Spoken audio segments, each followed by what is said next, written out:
talking about fights. All right. So I know you guys were talking a lot. Obviously, we couldn't hear you. I couldn't hear you. What were you guys? Were you guys talking about any fights? Was there anywhere to pick up where we can just jump right in? I don't know where the audio cut off. We were talking about Ankalaev Yeah. and how he improved his ability to not get submitted and also how to handle takedowns. Yeah, I guess we could kind of just jump in there. I think with Ankalaev, I think we got through basically that entire fight, right? It was more we were talking about like the uppercut and how crazy Yes. sounding that was. Yes.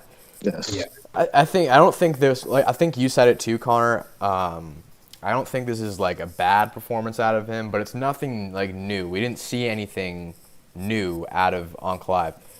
And just so everyone knows on the stream, Patrick and Connor are switched up. I see that now. Nice.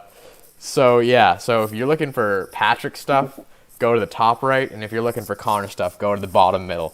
Apologies, I'm not even going to try to fix it. I don't care at this point. It's not even a big I'm deal. looking at the stream right now. It's great. Yeah, it's not a big deal. It doesn't matter anymore. We're just going to keep moving on. But yeah, Ankalaev didn't really show us much. We pretty much knew he could do all those things. I mean, obviously the uppercut was crazy. That was impressive. His nose was all messed up.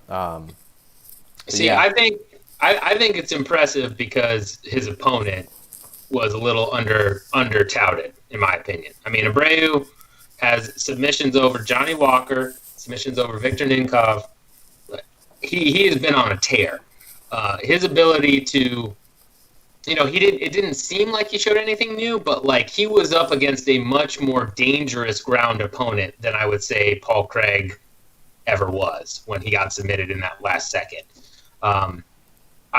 To me, it showed improvement in his ability to really counter-strike in a way that causes his opponent to not worry about the takedown. And I mean, he broke that nose pretty early on, so it's hard to say how much of that was factored in or not, but I would say his ability to counter-strike and keep that distance at a good striking distance so he wasn't going to get taken down willfully or have to really scramble.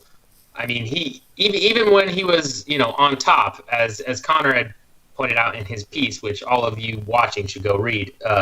On top is where, Ankalaev has struggled the most when he's been down on the ground, and Abreu has pulled guard 2 or 3 times in that match. He did a very good job of knowing when to strike and positioning himself in a way that kept him safe yet still dangerous. So I saw some improvement there, especially because I consider Abreu a much more dangerous ground opponent than Paul Craig. Yeah, so you brought up a great point there. I didn't even know that Abreu had submissions over Walker and Nemkov. I mean, Walker that's an impressive win to have on your record, but submitting that guy, that's probably the way you beat Johnny Walker. Nemkov, on the other hand, he's really well-rounded. So That's a very, very impressive name to have submitted. And I'm pretty sure he was like 14 wins, 10 submissions. So, yeah. I didn't even consider that, and now that you do say that, I actually kind of do change my mind. I'd have to go back and re-watch the grappling exchanges to see kind of where the improvements were. But, yeah, I take that back. I do consider that now a pretty impressive performance from Ankalaev considering what we just discussed. Yeah, no, I'm excited to see where Abreu goes in the organization because he took that fight late notice as well. Yeah. I think he's going to be a force. I don't know that he'll necessarily crack the top 5 or, have a shot at the belt, but I think he's going to, be part of this new blood injection that light heavyweight is getting with, Reyes, Walker, himself, Ankalaev. But Ankalaev, in my opinion, that's really what made it an impressive performance was he was up against a very dangerous opponent that I think a lot of people didn't realize how dangerous it was. Yeah, it's kind of weird how the ebb and flow goes because for the longest time, I can't even remember when. For the longest time, light heavyweight's been a terrible division, and now look at these guys we got: Johnny Walker, Reyes, Ankalaev, and then like you said, Abreu. We don't really know because he had that loss, but it wasn't very necessarily a great performance out of him. Again, I have to go back and rewatch it. But Yeah, that's 4 guys that are young, new to the UFC. Reyes is a little bit older, has a little more time with the UFC, but those are 4 guys who are basically brand new, and we not tired of seeing them, like the Jan Blachowicz of the world. I think Jan Blachowicz is a very talented fighter, but I mean, he kind of just gets to the top of the division and then fizzles out, and then he kind of just sits in that middle spot. So, I guess we could move on to the next fight. Yes, everybody's favorite.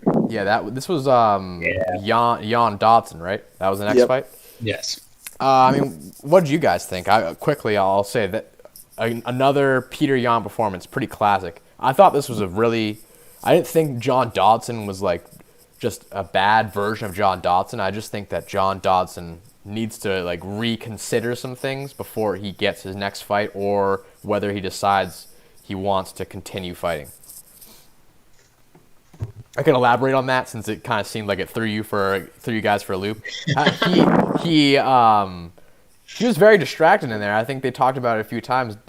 He was like having a conversation with the ref. I don't remember, maybe Leon Roberts. There was multiple times where he's like, "Hey, he's pulling my hair." So stupid. Hey, I don't know what's the point of that. If you're that taken out of the fight, then I don't know. Maybe you're not prepared correctly. Maybe in that moment you realize my game plan is kind of just not going to work because I've been trying it and it's not working. I don't know, but it really was a poor showing for John Dodson.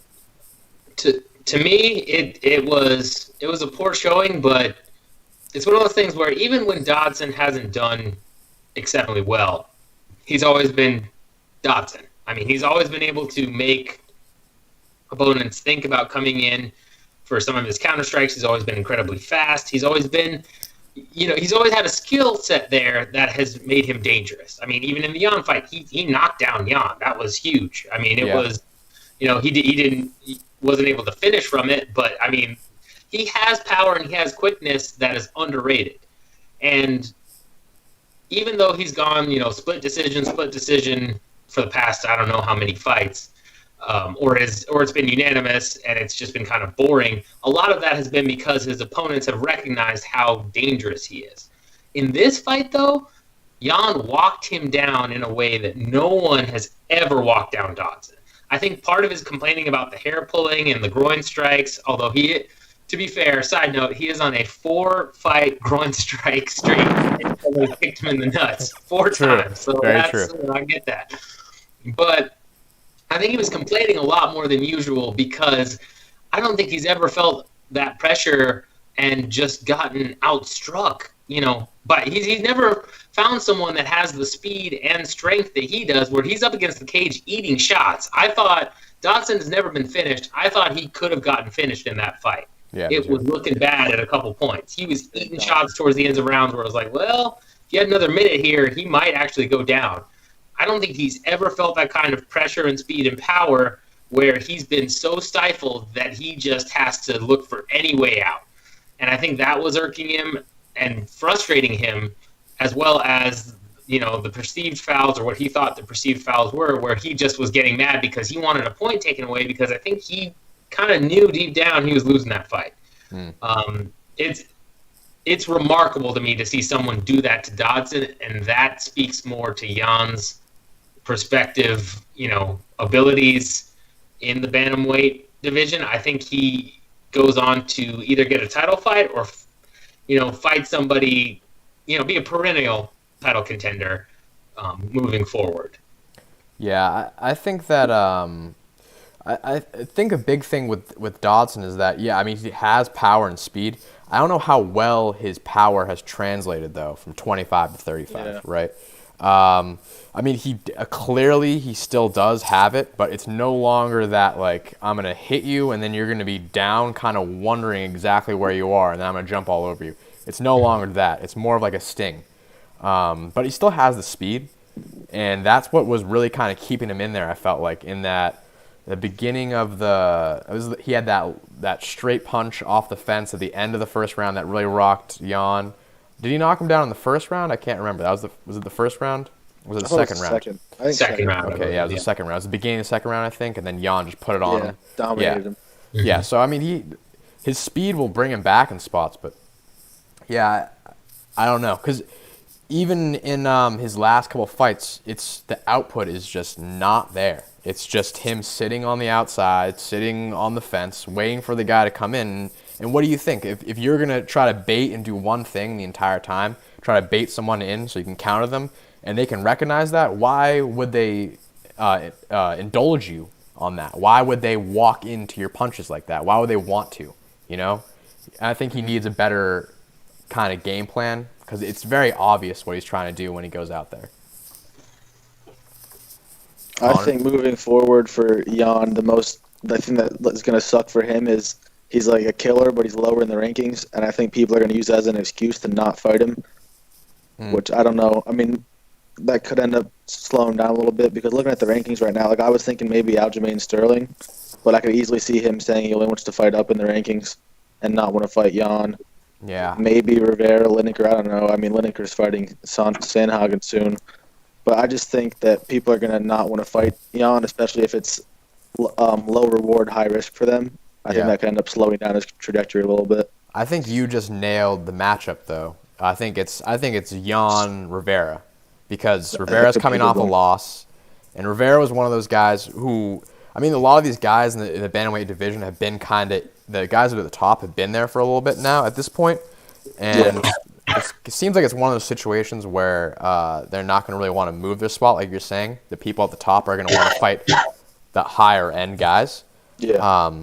So I think, or dare I say, Jan Cruz, because that is the matchup. Cruz would never. That is just, I mean, he probably would never, but he's fallen enough. I don't know. I could see him taking it. I don't know about right now. I think that's a great matchup. I love the matchup, but right now I don't think it makes sense.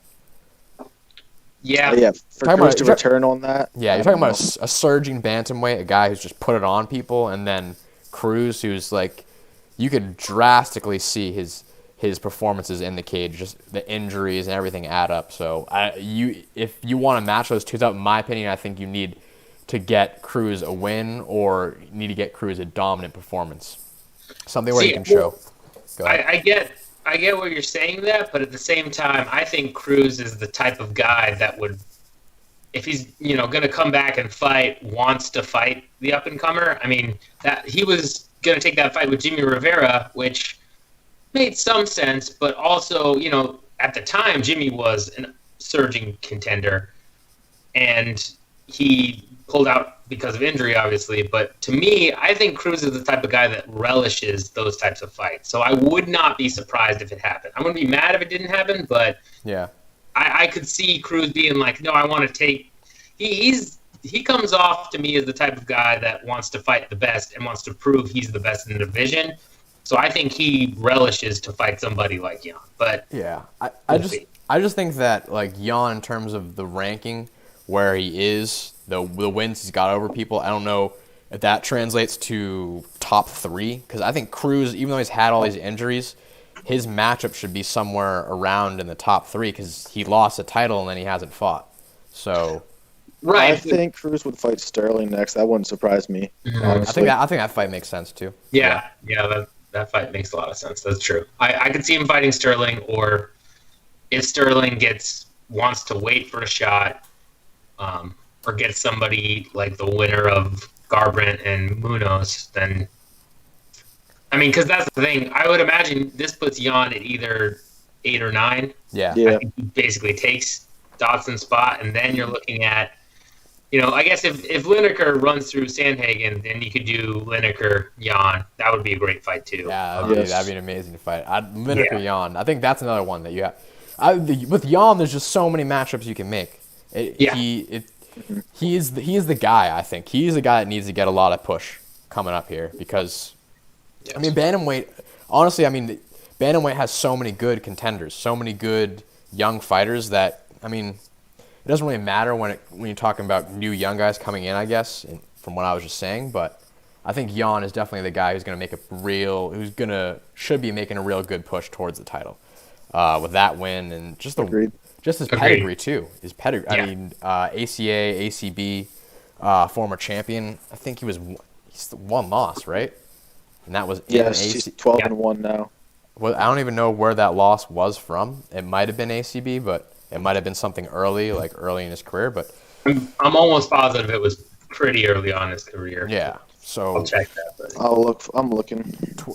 12-1, former champion at a major organization. It was ACB. Yep. Yeah, yeah, ACB, against ACA. Magomedov, who is no flash. No, yeah, Magomedov he's legit. Yeah.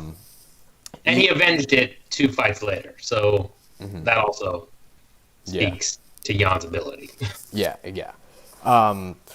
So what do you guys think about where Dodson goes from here? He's a veteran. I mean, he's been around for a while. Was it tough? Was it a single digit tough he was on that he won when he beat Dillashaw? No, I think it was low, like 11 or 12 somewhere in there. Yeah. Well, really early tough. He's been around for a while. What do you guys think happens to him here? I'm looking at the rankings right now. See, he's kind of in like not a good spot because it doesn't really matter what happens next because he's down. He's pretty much irrelevant right now, at least for the immediate future. I mean, he lost to who did he fight before Jan? Rivera. Yep. Okay, yes. So he's losing to all the guys who are going to be ahead of him. So Like, that's the thing. Like, he beat Munoz before Rivera. Like, honestly, if I don't know, I would love, if you're going to keep the flyweight division around, I would love for him to drop down and fight Henry. If Henry and Dillashaw go through and Henry retains, I guess if Henry and Dillashaw goes down, it'll probably be at 135. But yes. I would love to see him drop back down to flyweight and fight Henry. I think that's a matchup that would actually be really good. I think Henry probably still takes it, but that would be my guess. You're saying Jan versus Cejudo, or Dodson versus Cejudo? I'm talking to Dodson versus Cejudo. I like that fight too. Yeah, because he was a monster at 125. I mean, the only person that could stop him was DJ. Yeah, that was the only fighter that could stop him at that weight class. You know, he moved up. He's done really well at 135, but again, he's kind of a gatekeeper at this point. Mm-hmm. I think he drops back down and he fights Henry, and I think it's a really good fight. Whether or not that happens, we'll see, because flyweight's kind of in flux. But if you're going to keep the flyweight belt around, that's the next matchup for me. Yeah, I think you'd have to win a fight first. I would personally want to see Cejudo versus Benavidez. Yeah, a rubber match. I could see Dodson definitely, if he were to go back down, he could definitely get the title contention. I just don't think right away. Not his first fight. Yeah. Yeah. And the thing if you did, I say if you do Cejudo versus Dillashaw at 135, if that's going to actually happen, then I say you do Dodson Benavidez at 125. Yeah, I'd agree with that. I think that makes sense. Yeah, definitely. I just honestly don't know about Dodson. What's his last 4? Is he 1-3 in his last 4? I have him up right now. Let me look. Yes. Lost to Moraes, beat Munoz, lost to Rivera, lost to Jan. So, I mean, even though he is 1-3, those are all high-level guys. Yeah, I mean, the Moraes loss was a split decision. Exactly. Yep. And Moraes is should be fighting for the title next, so... Yeah. I could see him getting a title shot even though he is 1-3. I think is he lost 2 in a row or did he win 2 in a row? Yeah. 2 in a row, yeah. Yeah. I even though he has all that, I mean, I could totally see that getting him a title shot because, like we said, just his pedigree from what he did down at 125. The only thing I'm concerned about with that is he going to be able to make the weight? Is the weight going to be an issue for him? He's been up at 35 for a little bit now. He's a lot older. Is he going to be able to make the weight? Who knows? He's not very big of a 35er, so it might not be a problem for him. Yeah, I think he could probably still do it. That is a good question. I think with enough time, like enough prep time, if he knows he's going to fight, Benavidez or Cejudo in September or something, I think he's solid. If you're talking about, April or May, then it gets a little bit dicey. But yeah. I think he could probably do it because he's a small dude, and honestly, he moved up less because of his ability to cut weight and more because he had lost to DJ twice, so he knew he wasn't going to get a title shot anymore. Yeah. I mean, if you look at his run at 125, he beats everybody except DJ. And he loses that second DJ fight, he immediately moves up to bantamweight and tries to make a campaign there. So, to me, I think he could probably make the weight cut, and I think he could be a force to be reckoned with down at 125. Because he's still, in the Jan fight, he still showed speed, just not as fast as Jan, which, again, is speaking volumes to Jan's ability going forward. He's impressive. Yeah.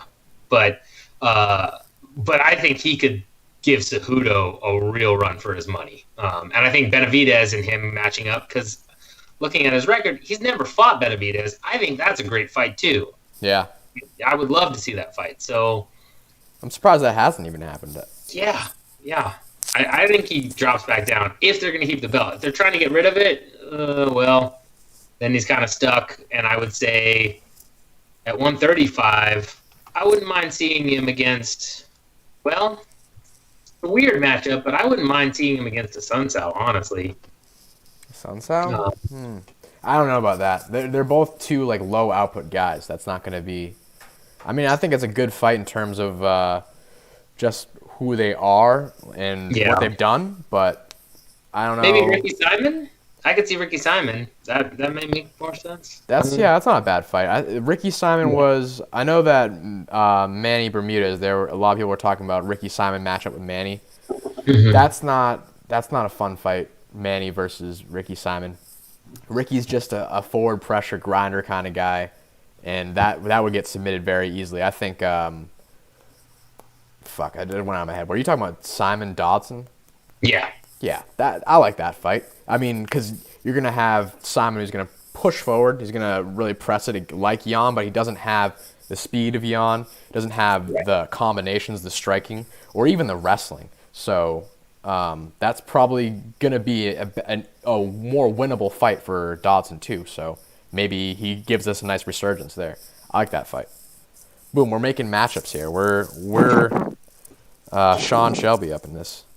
Do you guys have any final thoughts on that or anything? We went pretty long on that one. That was probably one of the best fights on the main card. That was probably the best fight in the main card, right?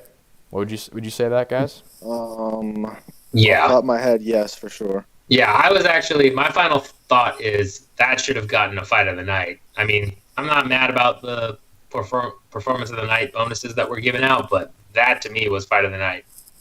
Easily. So I missed what the performance bonuses are. Let's quickly give me a rundown what they were.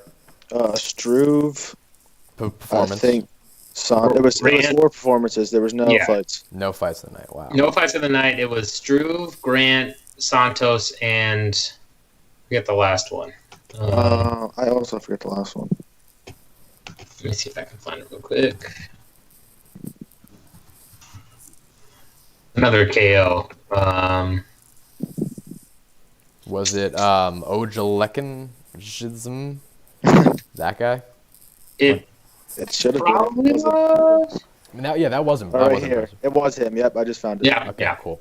That makes sense. All right. So we can. So I had left a little space for us to talk about that after what you guys thought was performance tonight. So we'll get back to that later.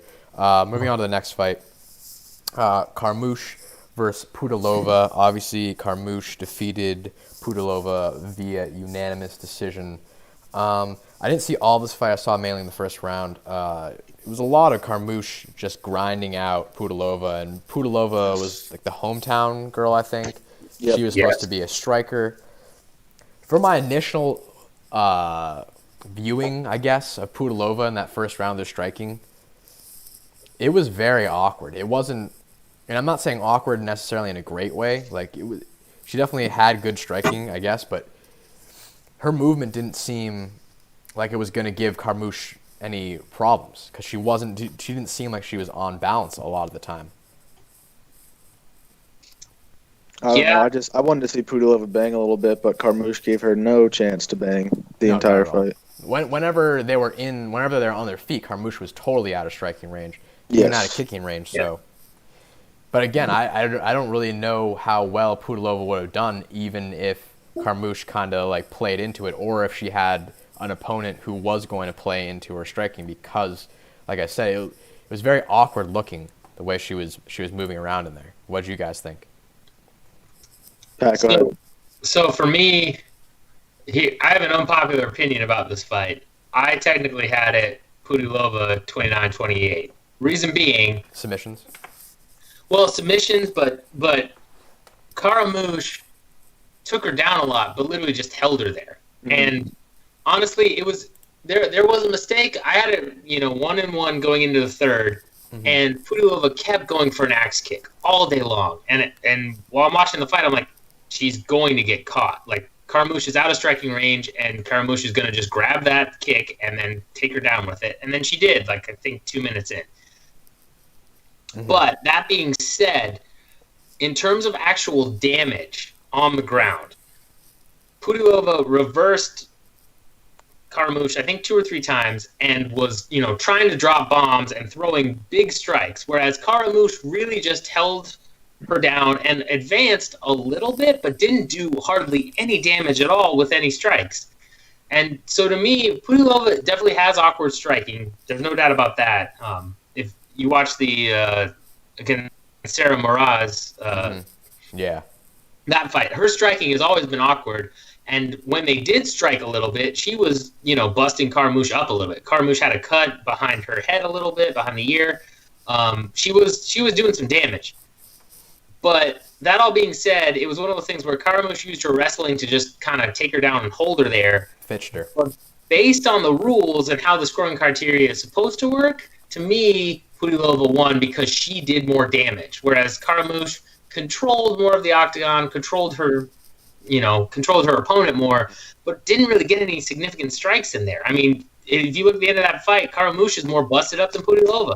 Yeah. And the other thing I would say about that fight that was eye-opening to me was, the hometown crowd lit up. I mean, every other fight, there were cheers and the occasional chant, but for the hometown crowd, even though that was not the most exciting fight, they went nuts for Pudilova, which is saying something about Prague, where I think you get her back. I think maybe you get some more Czech fighters back there, and you maybe have a really good crowd, because otherwise I thought the crowd was pretty silent, but there they just went nuts for a pretty, lackluster fight overall.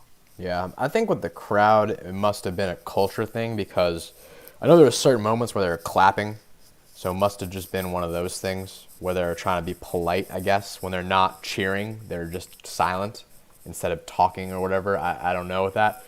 I have to watch the whole fight to really kind of figure out a scorecard for myself, but I would just have to look. I guess you'd have to look at how Carmouche grappled. Was she in dominant positions? Was she in side control a lot? Was she in mount ever, or was she just in the guard and half guard?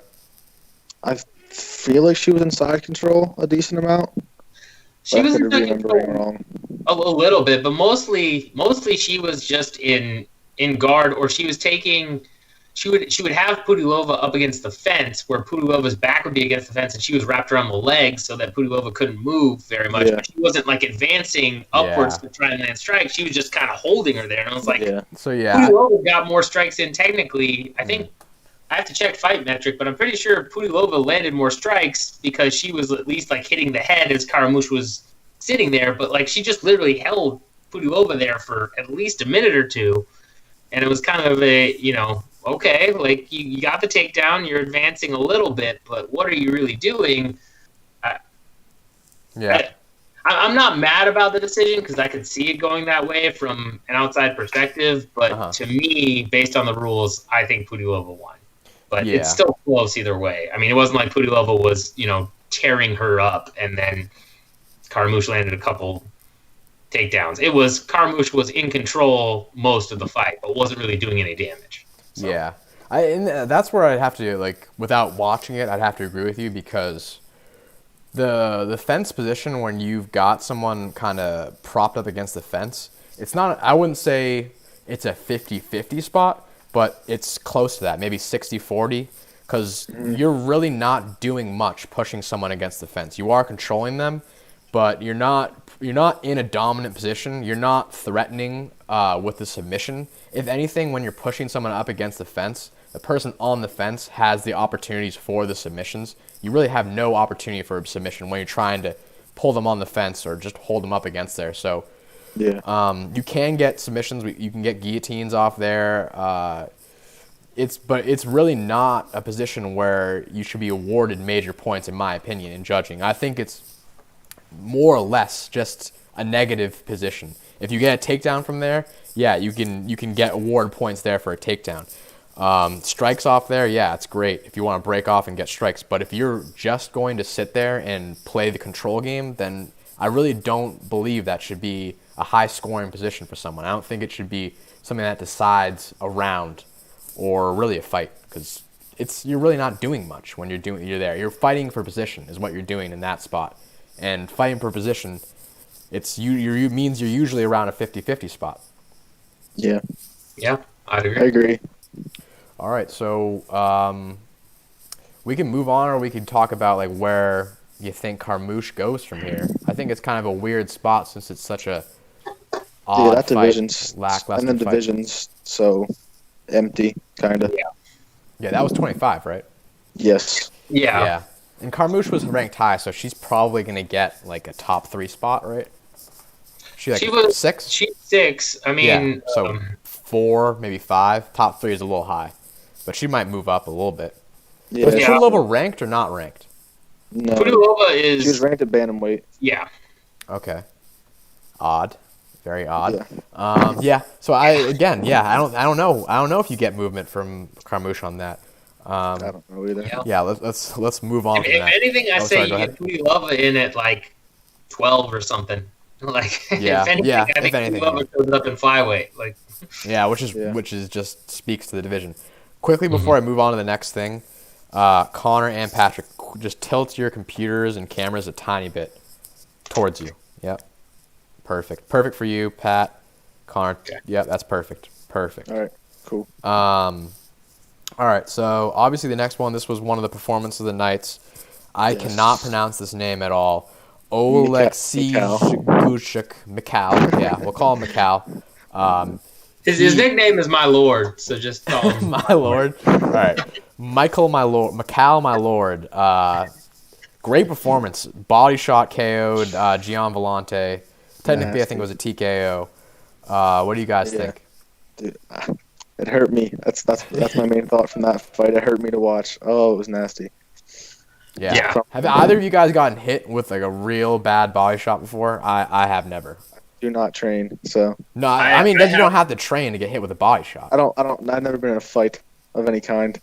I have gotten training once. I got a kick that missed the pads I was holding straight to my liver, and oh my god, it is the worst pain. Like it is way worse than touch in the face. Like I've never gotten knocked out because I've never gone sparring hard enough where that's going to happen. But I've gotten punched in the face a couple times, and it hurts. But God, like if you hit the liver, good Lord. Like I'm a little bit more surprised more fighters don't try and throw body shots to the liver. Yeah, definitely. I mean, it's between Aldo landing that shot on Stevens and Santos stopping Smith and My Lord knocking out Vellante. I mean, you're looking at like 3 body. Where like if you get hit with a flush body shot, you're done. Yeah. Like you have to crumple. Yeah, like there's nothing else. It sucks. Mm-hmm. But I mean, again, it's the one thing I would say about this fight is it went on. It was too short to really say anything too much about the guys. But I would say My Lord is. And I'm just gonna keep calling him My Lord. I think he is on a trajectory where he's gonna make again, another 205er coming up that I think will make a big impact. Whereas Vellante has not really shown, the one fight that sticks out for me from him is he's not a bad fighter, but like you look at that Shogun fight and he lost because he was just tired, like because he just couldn't keep going. I mean, Vellante is the split decision dude. King. Yeah, he's the king. Yeah, he is the 205 Dodson, only slower and runs out of energy. Yeah, seriously. Yeah, but yeah, I mean he hasn't been stopped like that in a long time. And again, might have just been a flush shot, but either way, that was pretty impressive to me. I mean, Yeah.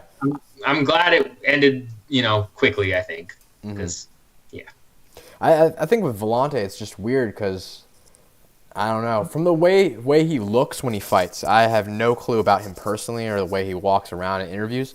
The way he looks when he fights, the later rounds get, it just looks like he's not invested. I don't understand how you can be at this high of a level. And maybe it's just something mental, maybe it's something physical and nothing to do with training. But I always think that these guys should have at least 2.5 hard rounds in them every time they go out there. When it comes to a title fight, it's different. But I don't know. It's just kind of confusing seeing a guy who's that strong and that gifted kind of just like fall at the wayside when it comes to cardio, And I don't know where you can go for Volante, but in terms of Mikal and Mr. Messed Up Last Name, he looked really impressive. His movement was really weird. It kind of threw me off because I had seen his fight before, and I was kind of like, wait, is this the same guy moving around like that? And it seemed to definitely confuse Volante. He couldn't fire back any counters, and when he tried to, he was extremely slow. The comparison in speed was massive.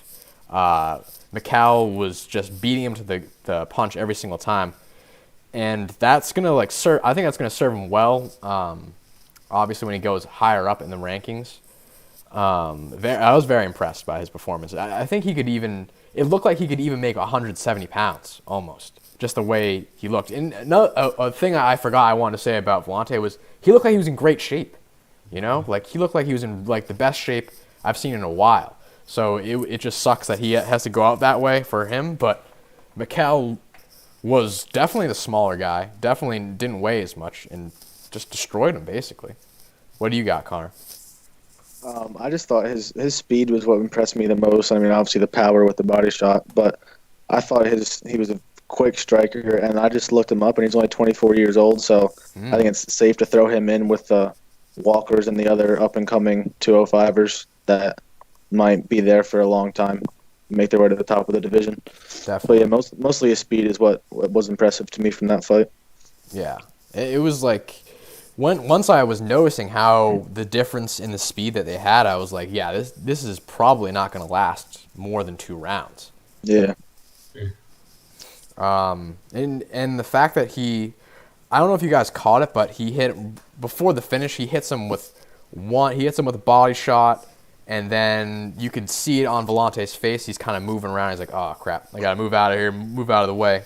Yeah. And before Volante could even throw another strike back, it wasn't like immediate, but Volante's moving around a little bit. Mikal has that awkward movement motion. He fires another one, same exact spot, just clips him, and then you could just see it all just drain right out of Volante's face and crumble to the ground. It's body shot is obviously a KO, seeing someone's just totally out of it, totally unconscious, that's one whole thing, but man, seeing someone just crumple on the ground when you know that everything in their body and their brain is saying do not bend over, do not fall over. It's something else. Yep. Yeah, KOs don't hurt. KOs you don't remember. You just wake up and you're like, what happened? Body, oh man. I don't want to talk about body shots anymore. Let's move on. All right. So we're getting close to the end here. Got the Struve fight, the co-main event. Stefan Struve versus, I think it was Marcos Rogerio de Lima, right? I didn't catch the finish. I know what happened in this fight. Maybe one of you guys could jump in and start. I don't even know what kind of submission he got, but I know he defeated him by sub. Go ahead, Pat. So this fight was interesting because, it starts with the very first punch is Marcos lands straight on Struve and he goes down. And in fact, talking about not remembering stuff, Struve even talked about in his post-fight interview. He's like, I just woke up on the ground and I had this dude on top of me. Like, he got flash KO'd, like, bad. It's one of those things where I would have liked to see if DeLima didn't follow up with that shot if Struve would have been out and they would have called it. Like, because it sounded like he kind of came into it when he got hit again. Yeah. And it's like, okay, like, we're fighting. But he got flash KO'd bad. And the first round is just DeLima just on top of him, just working him, just, making Struve not look so great. And then the second round comes, same thing happens where he doesn't get hit, but he has to be careful of those shots. He gets a takedown. He goes in for the sub, and he gets an arm triangle is what he got. Okay. But it's one of those things, it speaks more to DeLima's lack of a fight intelligence and lack of skills on the ground rather than it does Struve's ability. And I think even Struve hinted at that a little bit in the post-fight show on ESPN Plus. I don't know if you guys saw that. He was part of the desk. He talks about it a little bit. He broke a record because he had no significant strikes, none, and he just took him down, submitted him. That was it, and it was in round 2, so it wasn't like there have been cases where that's happened in round 1 where just you get a takedown and you submit it, it's over. Of course, but to have 25 significant strikes to no strikes thrown at all. That's crazy. Essentially, is nuts. Yeah. To me, again, it's more of an indictment against DeLima's ground game and his takedown defense than it is Struve's ability. And when Struve announced his retirement, it was surprising, but I don't think it's a bad call. I mean, he didn't look. Yeah. He looked bad against Volkov. He didn't look good in this fight. Honestly, again, first punch is a knockdown flash KO. He's not. He's not that fighter that we all hoped he would be one day.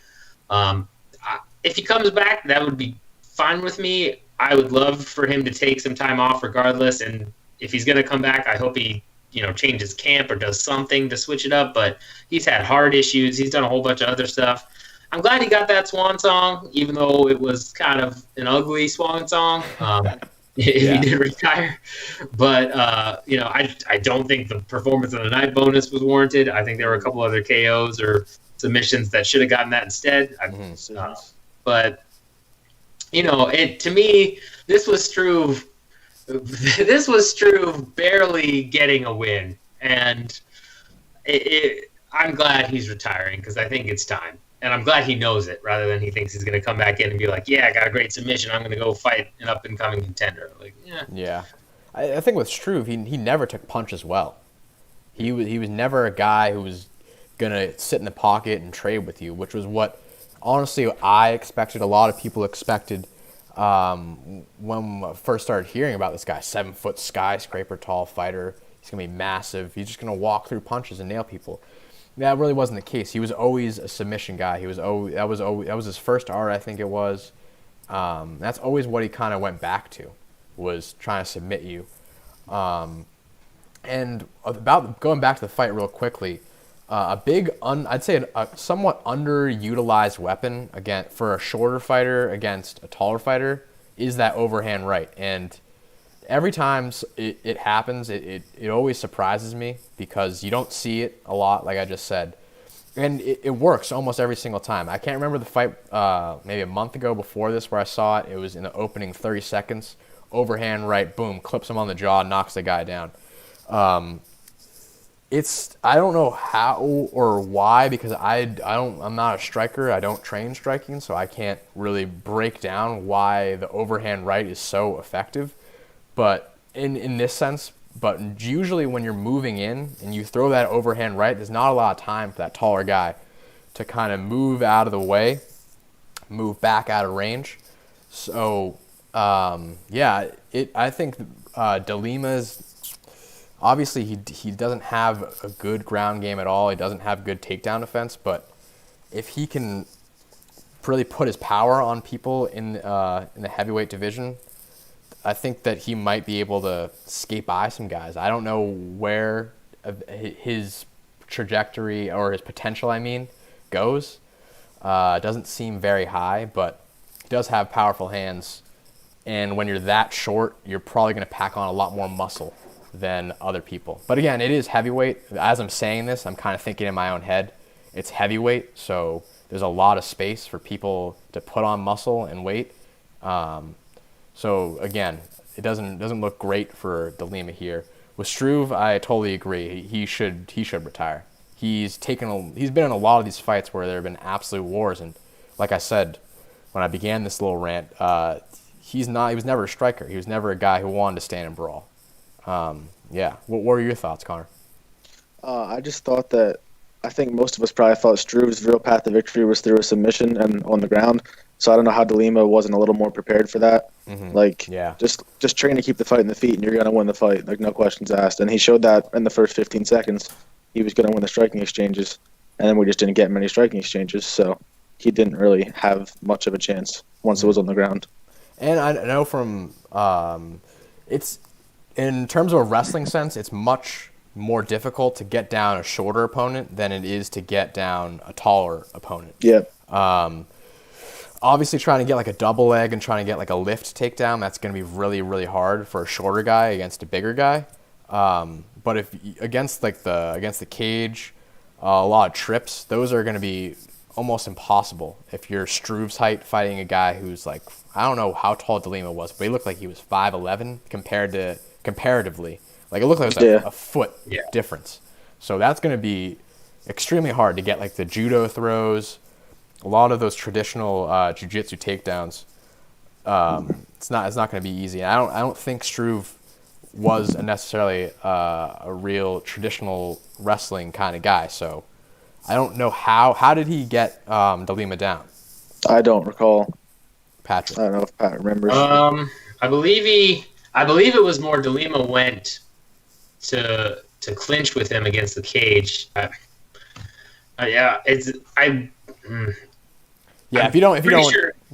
pretty sure he went to go clinch with him against cage, and then he got reversed on the takedown itself. I'm not 100% on that, but I remember it not being like Struve went in and got a double leg or a single leg or anything like that. It was definitely DeLima was more in control, and then Struve kind of got in an on top position. I remember that. Okay, yeah. Okay, it was kind of like a scramble, you'd say. They were kind of engaged, and it wasn't necessarily like Struve taking him down. No, it definitely was not Struve like going in for a takedown. It was more of they were clinched up or a scramble, and Struve ended up on top and got it that way.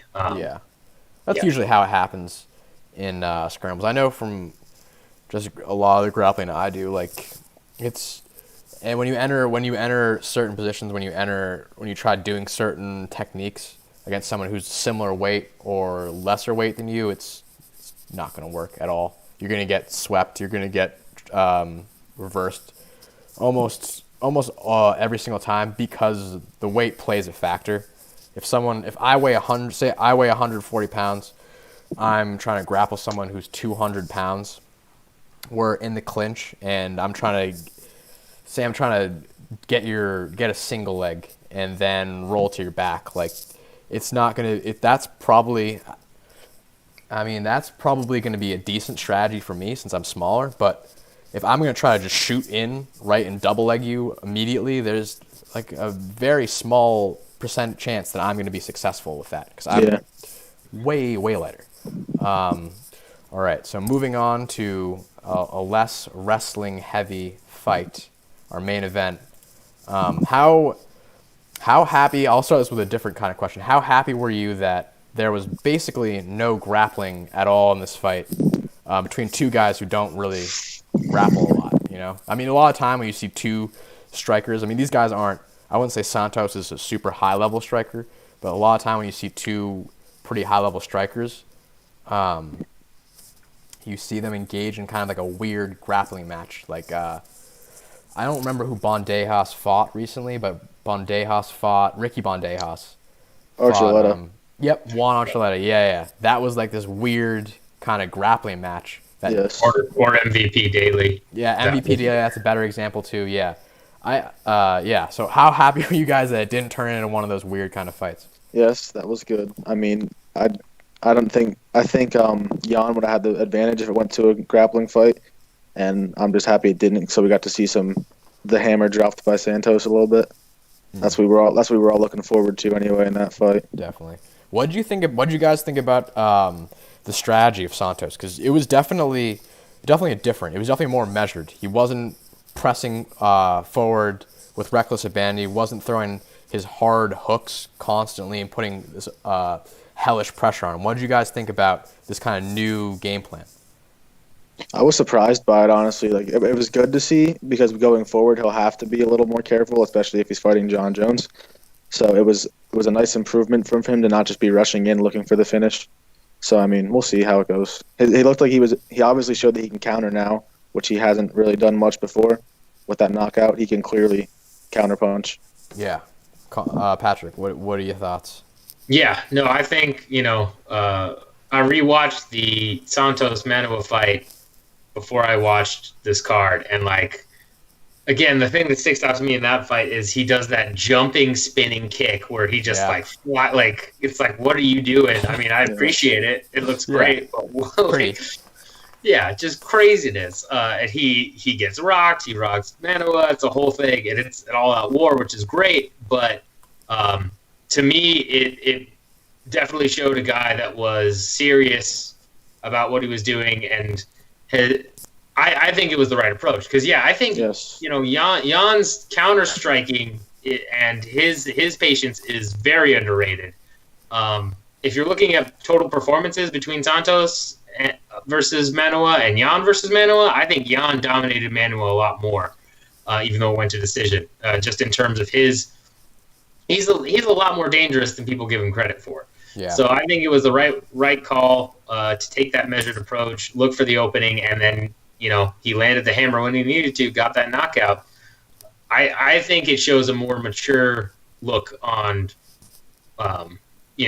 looking towards the upper echelon of the division. He knows he can't have that fun and recklessness. He's got to be measured, and he's got to take his time. Exactly. Yeah, definitely. And I think I think it kind of points back to something we were talking about before. Jan's one of those guys where he's kind of got the same game plan every time he goes in there. He's very calm, plodding. He's kind of just going to sit back and kind of use his Muay Thai against you. And this one, he was kind of doing the same thing. So it kind of seemed like Santos was either with him in his camp. They had a great game plan where they're like, all right, we're going to force Jan to come towards us, and we're going to counter him instead of him countering off of us. So I mean, from the jump, I was like, this is probably going to be a low output fight, not a lot of strikes being thrown. That's usually how Blachowicz does his business. But man, I couldn't say that I saw that those hooks coming. I mean, once I saw him backing up against the fence, I was like, oh no, something's coming, and then boom, boom, just left, right, and down to the ground, done. What did you guys think about the stoppage? I know a lot of people were talking about the stoppage, saying it was way too late. Personally, my thoughts were he was definitely done. He wasn't moving out of that spot. He wasn't going to be able to recover. But a lot of those shots, you could see at the very, very end on the broadcast when they cut to it, he's hitting the hand. And hitting the hand it's still doing a lot of damage because the hand's attached to the head. So you're still getting the force. It's still reverberating through your skull. You're still getting that damage.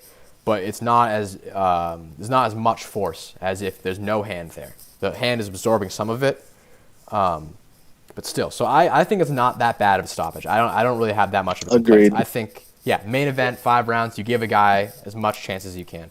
What do you guys think? I mean, I agree with you. I thought the strikes weren't getting through. They were hitting him in the hand, which, like you said, still does damage. But I thought they had to wait until he was landing clean strikes to actually end the fight, which is what they did. So I was fine with it. Sorry about that. Had to get my computer charger. You're all good. Yeah, no, I think it was a clean stoppage. I think based on the rules, you could have stopped it earlier because he wasn't really defending himself. I mean, he had his hands there, but he wasn't moving. He was just kind of like eating those punches, even if it was blunting them.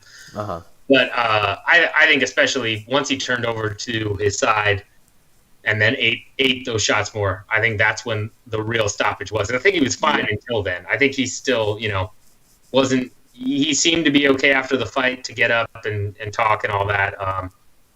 So I don't have a huge problem with it. I guess my argument would be is if you were going to stop it earlier, you would have to use the excuse of he wasn't defending himself or fighting back. Yeah. Like really, really less defending himself, more fighting back. He was curling up, and like you said, when you hit the hands, it's less damage. But he wasn't trying to throw a punch. He wasn't trying to scramble. He was just laying there. Yeah. So I'm okay with it. I don't have a problem with it, but yeah. So from the work that I do on the local scene, talking to refs, commission. I wouldn't say I talk to as many commission people. But one big thing that they do harp on, which is not necessarily a written rule, is when you're in there and you're taking that kind of damage, you might even be able to hear it from watching the UFCs.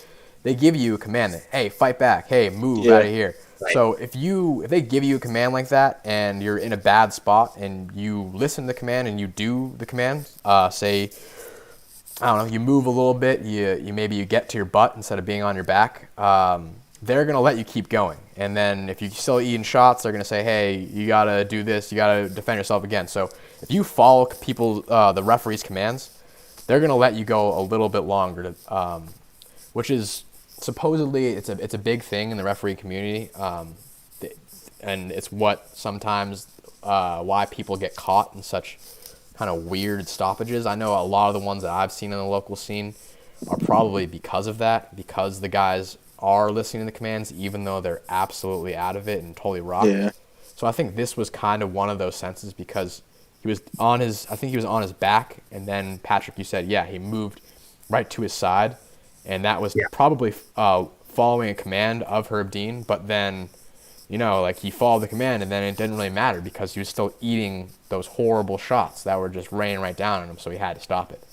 But yeah, I think it was a fair stoppage. Where do we think this propels Thiago Santos here? I think. Let's start with you guys. What do you guys think this kind of puts him in the division? It's the light heavyweight division, so. I'm looking right now. Number-wise, I think he'll probably go. I think he'll just take Jan's spot at 4. Uh-huh. I don't think he'll jump ahead of Smith yet. But then, after Jones will probably beat Smith, unfortunately. I think Santos is definitely the next challenger because it's like you can't beat Gustafsson again, and obviously DC's a heavyweight, so that would put Santos next in line. Mm-hmm. Patrick, yeah, I'd agree. I'd say based on his resume and what he's done, he probably gets the next shot. If he's going to take a shot or take a fight in between that, I would say it's Corey Anderson for sure. And you could have those two guys duke it out for the title shot. But he's definitely, regardless of where his ranking and his number is next to him, I think he either gets a title shot or a title eliminator against Anderson. And that's only because Anderson is also, I think, on a 4 or 5 fight win streak. But I would say he's in title contention regardless of what number. I'd say probably he takes 4. Maybe he gets 3, but who is 3 right now? It's Smith. I don't think they'll move Smith down before he fights for the title. Oh, no. I think they'll move him up. Yeah. Yeah. I would agree. If Smith gets, dominated in that fight, maybe they move him down and then put after the fight's over, but yeah, just so then they can say, "Oh, Santos is next" because he's higher than Smith. But let's see, yeah. I think with Santos, he's definitely. I agree with both of you guys. Definitely going to be in title contention. I think another thing that kind of adds to his resume, I guess I'll say, is that he's got all those crazy stoppages, and he's got all the crazy stoppages in the UFC, so you're not going to have any trouble with casual fans, hardcore fans, hippie fans, whatever you want to say, giving this guy the title shot.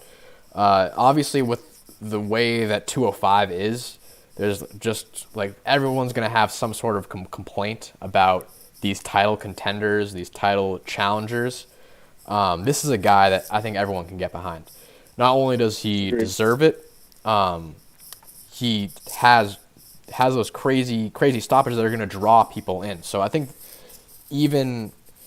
this could even be a fight that sells pretty decently on a pay-per-view. So if this was the headliner, I'm not saying anything like 600,000, maybe like a 400,000, 300,000 in that range, which is a good number for the UFC these days. What do you guys think? What do you say, Jones Santos? Yeah, Jones Santos for a headliner. I think just because it's Jones, it'll do decent. I mean, Santos won't, like, no one's going to buy it for Santos that's not going to buy it for Jones, but I think it's a good enough fight to be a headliner and do decent numbers, like you said. Nothing too crazy, though. Yeah. What do you think, Patrick? Yeah. You're more the resident numbers guy.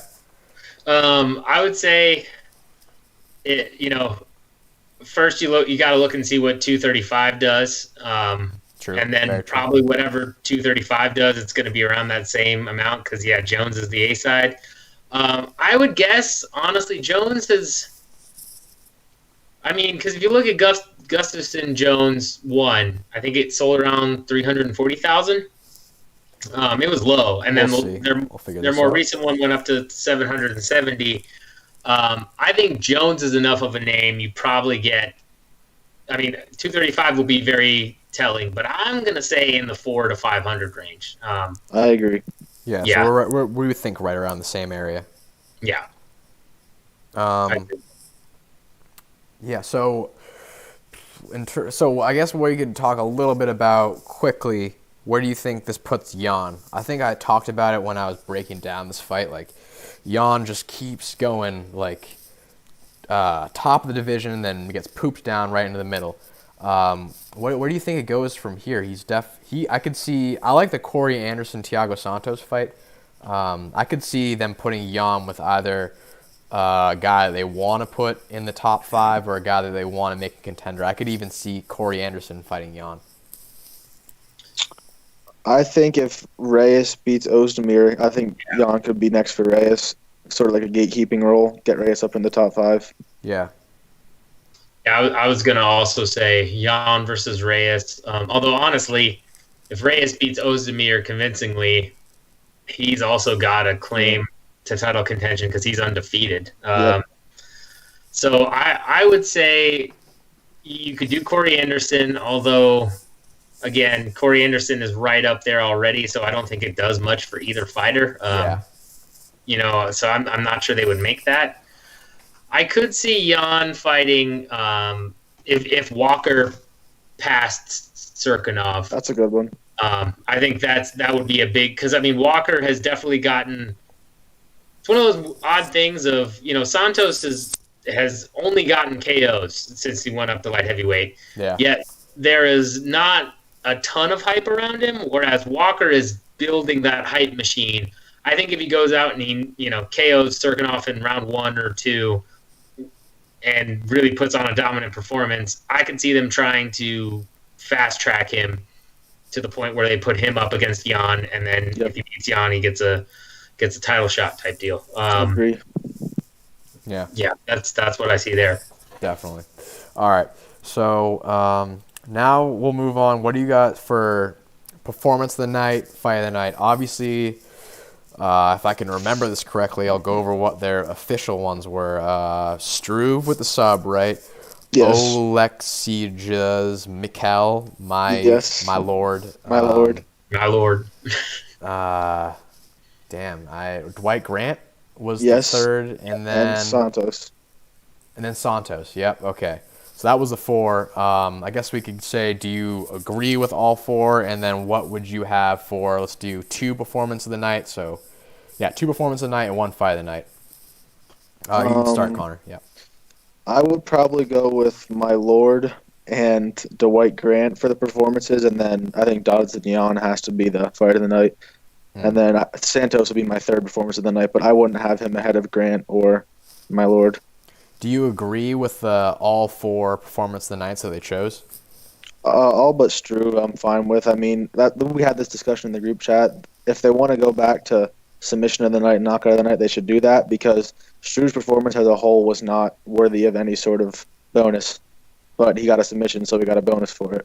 Yeah. I mean, I'd rather see like someone like Jan, a dominant decision, is much more impressive of a performance overall than Struve almost getting knocked out in the first round and then getting a submission in the second. Yeah. But that's just my opinion. Yeah. Patrick, what do you got?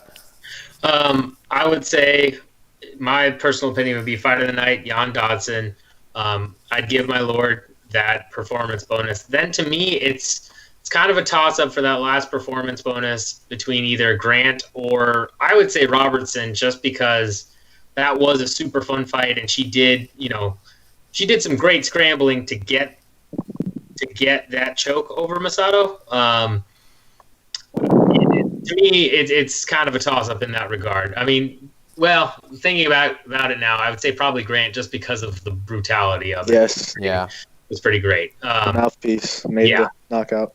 Yeah. And then with their 4 performances, I'm the same way.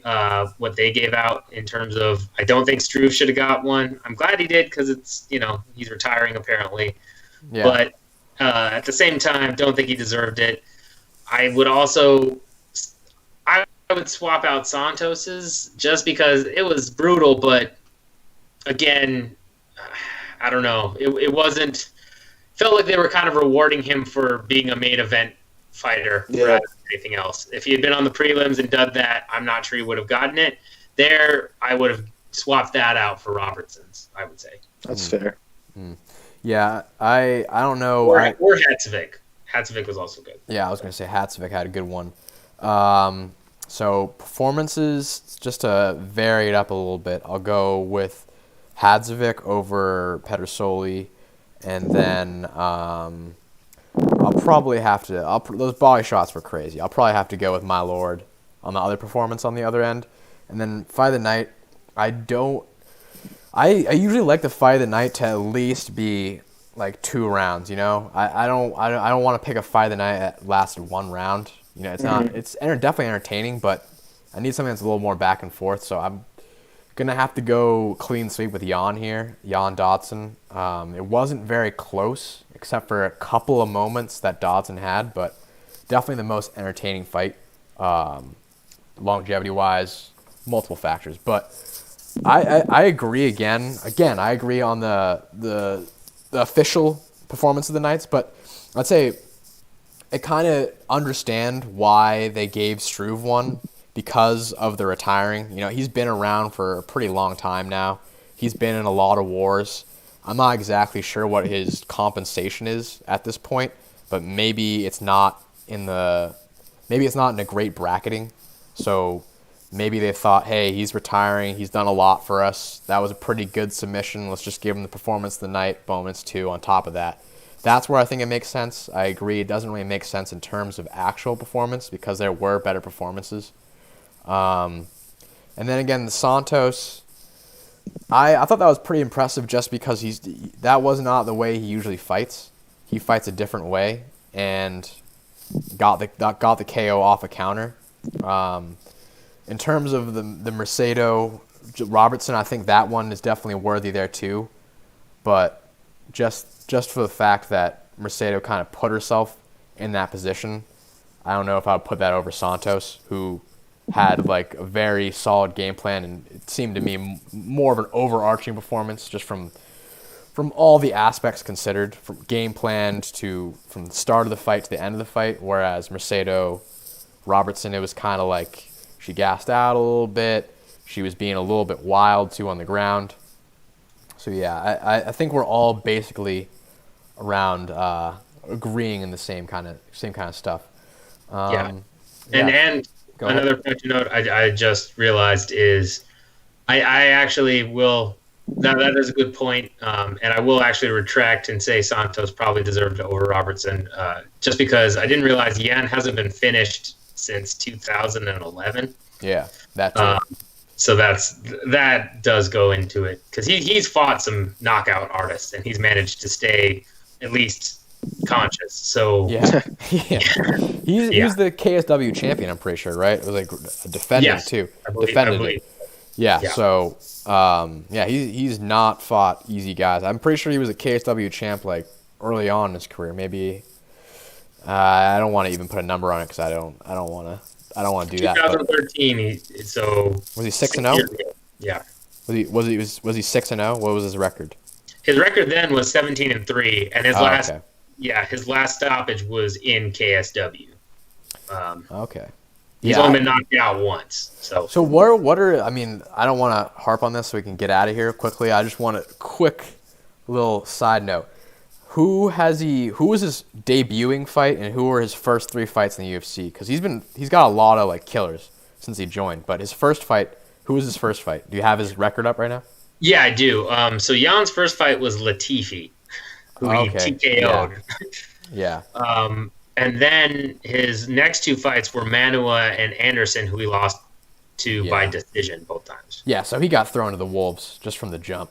I don't know if Latifi, if people knew necessarily Latifi was as good as he was, but he was a killer back then too. He was Jan did not have an easy run. So I understand why he hasn't had a finish since KSW days, but it's still a little bit surprising. All right, boys. So I think that's pretty much it for us. I don't know how we got through this like third part of the stream without having so many difficulties. It was like very surprising to me that nothing happened for this whole stretch. So I'm actually proud of that. We did good. I would like to apologize also for all the difficulties from before. Thanks for sticking with us. I know Ed was in here for a while. Anyone who watched on the rebound too, thanks. Do you guys have any closing thoughts? You can also give us your social medias, since you guys' kind of faces are in the wrong spots too. So my social medias are at the bottom because I'm Connor, not Patrick. So follow me. Mostly Twitter is where I do the MMA talking. Instagram's just my personal posts. Follow me on Twitter. Don't follow on Instagram. You can. Pat, what do you got? My social medias, I'll be top right if you're looking at it. It's all day OJ. OJ spelled AUGER for either Twitter or Instagram. I'm trying to get more Instagram posts and more Twitter on, but probably follow me on Twitter more because that's where I'm going to post more often. And then other than that, swap Smith for Santos right now. Just do it. Swatch him out. I'm behind that boat. I know Connor does not like that idea at all. No, Smith Santos too. That was going to be a good one for the title. So. All right, we'll see. We'll see. Quick note though, Connor. A good thing that both Patrick and I do. You want to keep your social medias the same. I can just see. I might change my Twitter. Is it okay? Do you? Oh, all right. Is it? Yeah. Well, we don't need to talk about this in the live stream. Any final thoughts at all? I know Pat gave his final thoughts. Connor, you kind of skimmed over the final thoughts there. Peter Yan, future GOAT. That's all I really have to say. He's amazing. All right, boys. Thanks for sticking with us. Thank you guys for. Thank you.